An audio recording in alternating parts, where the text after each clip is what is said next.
We provide you the platform to turn your dreams into reality. Give wings to your aspirations with KR Mangalam University. Shiv Sena UBT के विधायक आदित्य ठाकरे को 3 जुलाई को अदालत से बड़ी राहत मिली है।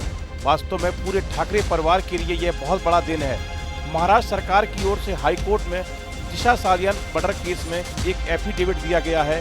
इस एफिडेविट में साफ लिखा है कि दिशा सालियान को किसी ने नहीं मारा, बल्कि उसने आत्महत्या की है। मुंबई पुलिस की एसआईटी की ओर से दिया गया ये एफिडेविट काफी अहम है, क्योंकि राज्य में महायुति यानी कि बीजेपी और शिवसेना की सरकार है और यही बात ठाकरे परिवार को राहत देने वाली है।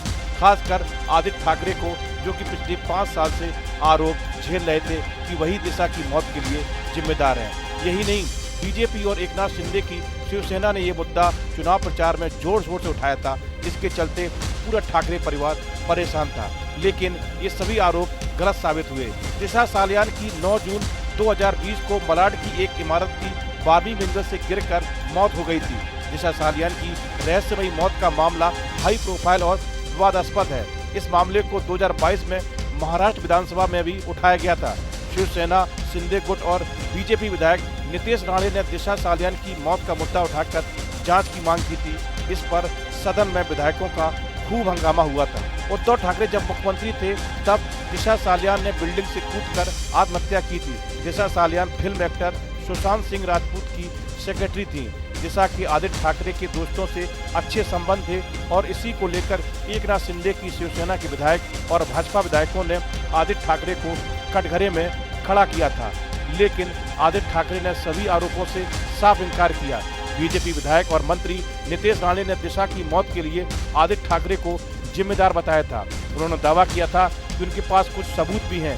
ठाकरे के विरोधियों ने एसआईटी जांच की भी मांग की थी, लेकिन जब एसआईटी ने एक एफिडेविट देकर आदित्य ठाकरे को क्लीन चिट दे दी है। वहीं राहत मिलने के बाद आदित्य ठाकरे ने इस पर प्रतिक्रिया देते हुए कहा कि मुझे पता था कि सभी आरोप झूठे हैं और जो सच था वो सबके सामने आया है। दूसरी ओर एसआईटी की रिपोर्ट के बाद बीजेपी नेता नितेश राणे ने कहा कि उस वक्त महाविकास आघाड़ी की सरकार थी और उद्धव ठाकरे मुख्यमंत्री थे। उस वक्त सारे सबूत मिटा दिए गए होंगे। अब आने वाले दिनों में बीएमसी के चुनाव है। इस चुनाव में उद्धव ठाकरे की शिवसेना की ओर से इस मुद्दे को उठाने का प्रयास किया जाएगा कि कुछ लोग ठाकरे ब्रांड को मिटाना चाहते हैं और उसे बचाने के लिए मराठी मानुष को एकता दिखानी होगी। बीजेपी और एकनाथ शिंदे की शिवसेना का टारगेट है ठाकरे ब्रांड को कमजोर करना।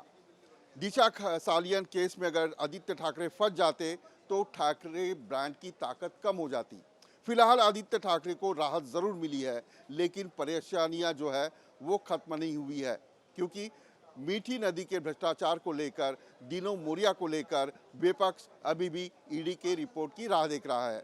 मुंबई से विलास आठवाले की रिपोर्ट। जहां भक्ति है हर शब्द में, कथाओं में छुपे हैं दिव्य रहस्य और ज्योतिष देता है जीवन को दिशा। धर्म से जुड़ी हर बातों को जानने के लिए हमारे चैनल स्तुति को सब्सक्राइब करें।